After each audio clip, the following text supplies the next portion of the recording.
Hi, I'm Bart Hanson, the owner and operator of CrushLivePoker.com. The following hand comes from our call-in show that we record at 4:45 p.m. Pacific Time every Monday. If you want to call in your hand, check out the phone number in the description.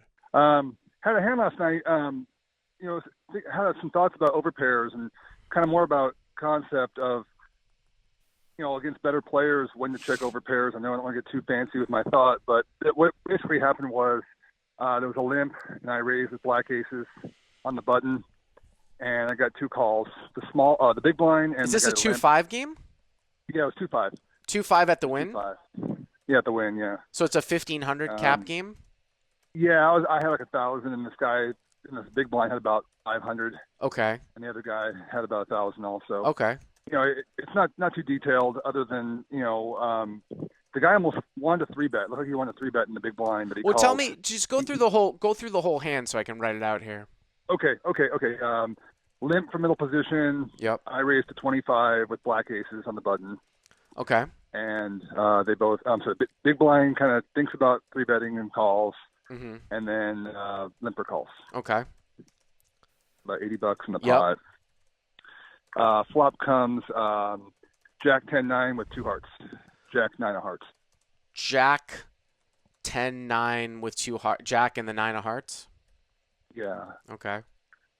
Big blind kind of looks like he might want to bet, but he checks. Okay. Limper checks. Uh-huh. Do you ever check back here is kind of my question.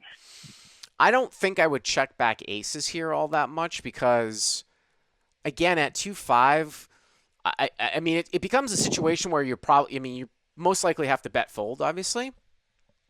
But there's just so much value you can get now as opposed to later on. Yeah. I think that you can sometimes play cagey checks on boards where the turn card isn't good for you. Like, say, for example, the board comes out like, Jack 10-3, and maybe like now against a good player, the turn's a 9. Maybe you check that back some of the time. You can also do it on ragged boards to get future value and to play it somewhat balanced, although I think that's overrated up to 2-5. Like 8-6 deuce checking aces, because you don't want to always see, if you're playing with a lot of people that are observant, you don't want to always give them the fact that you have a weak hand when you check a board like that, right? Multi-way. Sure. Or just on super dry boards, like, who knows, like Jack deuce deuce or something like that, just for a little bit of deception. But I don't think that I would check here, though, all that much. Yeah, I'm on the button. I mean, my hand could be a lot wider, obviously, than a big hand. So It almost looks like I could have one piece, a small piece of it, or a jack, or king 10, or anything I could bet.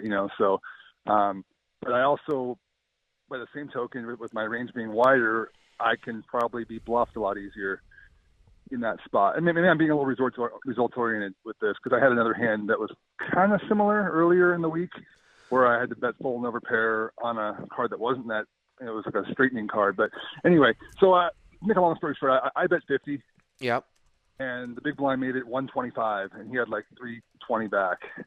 Okay. And I just kind of thought, against a range of hands that would raise me, I'm probably toast. And even his bluffs have a lot of equity. So, I just folded. And he showed pocket eights, which I thought was a weird hand that is to bluff with. strange. Yeah. I mean, I don't think that the fold is really all that bad, Andrew. And if you remember old school Crush Live Poker stuff, I say that you always have to be weary on wet boards when a guy that doesn't have that much money, and I think that this guy has 500, makes a small raise on a wet board, that it's like the nuts.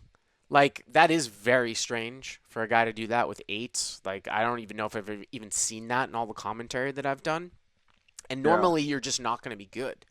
But that's fine. And he was a new player. I hadn't seen him play. Obviously, I saw him play a little more and do some weird overplay stuff as well. So I probably would have called him. I mean, listen, the times that I'm going to check back there for almost like a pot control type of thing are against players that are capable of value betting and pushing draws correctly, and I just don't see that much at 2-5. Normally, especially when I played at 5-5 at Hustler and Bike over the weekend, forget it. I don't need to check back to see what happens. Normally when people raise, they're just going to have it. I mean, I think eights is like 1 out of 100 type of thing, and it just might be a It's like results. bottom of any kind of raising range or bluffing range. Yeah, I And even mean, that's got 40%. And that's right, got 40% against my hand. So right. I was just kind of, I felt good about it, but I also was thinking about it. Is there ever a time? I started thinking about every time to check in that spot. I had another hand, similar where I had queens on the jack, Well, 7-6, I mean, I think turn it's 8 different. board. I think it's much, much different if, like, say, a guy had opened for a raise. Let's say that everyone was not crazy, right? Let's say Sure. somebody opens from early position, you three bet aces on the button, right? And the big blind like cold Yeah. calls, and the limper and the guy who opens calls, and then you get this flop. That's different because it just hits their range so much. You see what I'm Yeah. saying? But I mean, you're just opening over a limp. The ranges are wide.